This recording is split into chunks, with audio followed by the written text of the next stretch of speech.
دوستان گرامی، قرآن کریم کتاب است که در خود همه نوع پند و اندرس ها را دارد. این کتاب عظیم تا روز آخرت برای انسان ها راهنمای راه نجات و منبع هدایت است. در این کتاب عظیم الشأن خداوند نمونه های از شخصان نیکنام و این چنین نمونه های از ظالمان و بدکاران را نقل نموده است تا بندگان به نیکان پیروی کنند و از کردار بدان بپرهیزند. یکی از نمونه های راه بد و یکی از پیشوایان ظلم و ستم شاه ظالم نمرود است که قصه اش در قرآن ذکر شده است. نمرودی که محبت ملک و پادشاهی این دنیا همچون پرده غفص سیاه چشمانش را از دیدن حقیقت بسته بود و به جز حفظ کرسی و ملک خیش دیگر هیچ مرام و مقصد در وجودش باقی نمانده بود.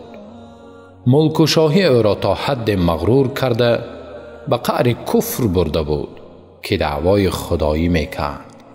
وقتی او از پیامبر ابراهیم علیه السلام و دعوتش باخبر شد، خواست ابراهیم را به مناظره در معرض عامه مردم دعوت کند و او را با گمان خود در نظر عام رسوا سازد. او در ابراهیم علیه السلام و دعوت او خطر و تهدید جدی بر ملک خود میدید. این عادت هر ظالم و مناسبت معمولی آنان در هر عصر و زمان با اصلاحگران است. طبیعی است که وقتا اصلاحگر میخواهد عدالت پایدار گردد، این عمل او به ظالم تهدید است. وقتا اصلاحگر میخواهد راستی در جامعه حکم فرما باشد، این نیت او به دروغگویان خطر است.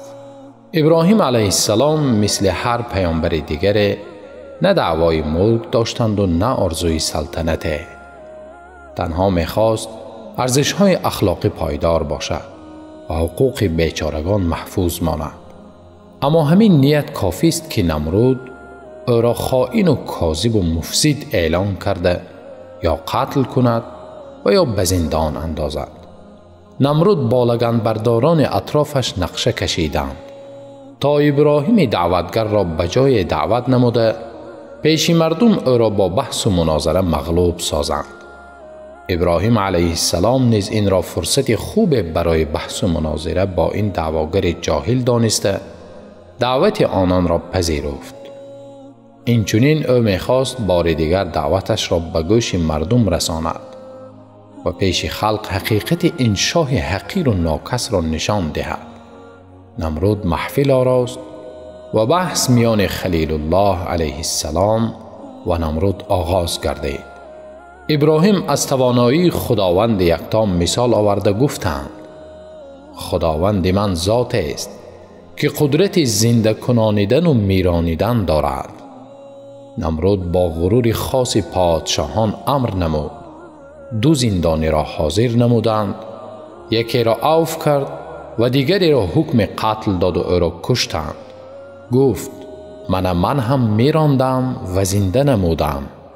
بیایید ادامه بحث و مناظره میان کفر و ایمان را از قرآن شنویم و ببینیم که ابراهیم خلیل الله در جواب جاهلانه و ظالمانه او چه گفتند.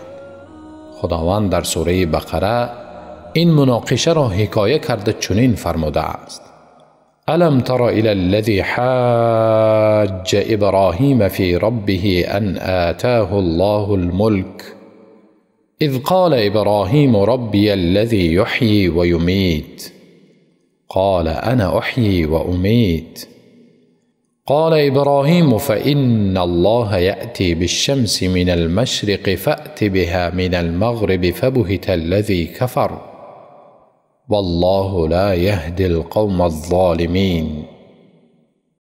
آیا از حال آن پادشاهی که خداوند به او ملک و پادشاهی عطا نموده بود و به ملک و سلطنت خیش مغرور شده از روی کبر و غرور با ابراهیم درباره پروردگارش به مجادله پرداخت خبر نیافته ای؟ چون ابراهیم گفت: پروردگار من همان ذات است که زنده می کند و می میراند. او با کبر و غرور گفت: من نیز زنده می کنم و می میرانم. ابراهیم گفت: خداوند یکتا هر صبح آفتاب را از مشرق می آورد. اگر دعوای حاکمیت عالم را داری و اگر توانا هستی تو آن را از مغرب بیاور. اینجا آن کافر نادان در حیرت شده لال و محبود ماند و خداوند ظالمان را هدایت نمی کند. با این آسانی، با این زودی این شاه مغرور با آن همه حاشیه و سلاح و کلاهش در برابر حقیقت ساکت مانده جواب یافته نتوانست و مغلوب گشت.